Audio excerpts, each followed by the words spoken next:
ኢየሱስን በተመለከተ ነው የጠየቀው። ክርስቲያኖች እግዚአብሔር ነው ይላሉ፣ የእግዚአብሔርም ልጅ ነው ይላሉ፣ ፈጣሪ ነው ይላሉ፣ አዳኝም ነው ይላሉ። እናንተ ምን ትላላችሁ የሚል ጥያቄ ነው የቀረበው። እኛ ምንለውን ከመግለጻችን በፊት እነሱ እንደሚሉት ራሳቸውን እንጠይቃቸው። ራሱ እግዚአብሔር ከሆነ ራሱ የእግዚአብሔር ልጅ ከሆነ ምንድነው የምንረዳው? እስኪ ኢየሱስ ራሱ እግዚአብሔር ነው፣ የእግዚአብሔርም ልጅ ነው። ጥሩ፣ እሱ የእግዚአብሔር ልጅ ከሆነ አባቱ ማን ነው? ማን ነው? ራሱ ነው። ለምን ራሱ እግዚአብሔር ነው ብለውናል። ይሄን እንዳትረሱ። ኢየሱስ ማን ነው?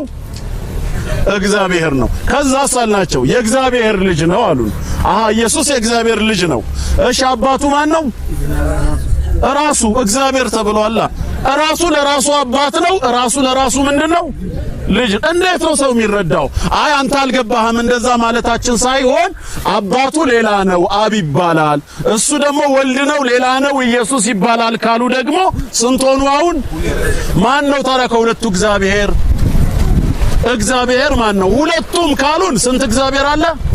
ሁለት እግዚአብሔር ደግሞ የለም። አንዱ ነው ካሉን ደግሞ ይምረጡ። አንዱን ሲመርጡት የዛኔ ያልተመረጠው እግዚአብሔርነቱ ይሰረዛል ማለት ነው። ካልሆነ እንዴት አድርገን ነው ሰው የሚረዳው? ለዚህ ነው እኮ ቁርአን ሲመጣ ቁል ሁወላሁ አሐድ ነው ያለው። አላህ አንድና ብቸኛ ነው ብለ ንገራቸው። አላሁ ሰመድ ለሁሉ መጠጊያ የሆነ ጌታ ነው። ለም የሊድ አልወለደም፣ ወለም ይውለድ አልተወለደም አለ። አልወለደም ካለ ምን የለውም ጌታችን? ልጆች የሉትም። አልተወለደም ካለ ምን የሉትም? ወላጆች የሉትም። ወላጆችም ልጆችም የሉትም። ወላጅ የሌለው ጥንታዊ ጅማሬ ስለሌለው ነው። ልጆች የሌሉት ተከታይ ስለሌለው ነው። ወላጅ አለው ካልን ወላጁ ቢያንስ በእድሜ ይቀድመዋል። ስለዚህ ኢየሱስ የእግዚአብሔር ልጅ ነው ካሉን፣ እግዚአብሔር የኢየሱስ አባቱ ነው ካሉ በአባትና በልጅ መሃል መለያየት አለ? የለም። ግን ይሏቸዋል፣ በዘመን አይቀዳደሙም። ኢየሱስና እግዚአብሔር እኩል ናቸው። ግን እግዚአብሔር አባቱ ነው፣ ኢየሱስ ልጁ ነው።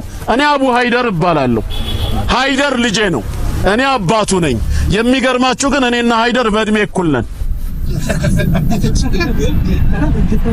አመናችሁ? እመኑ እንጂ።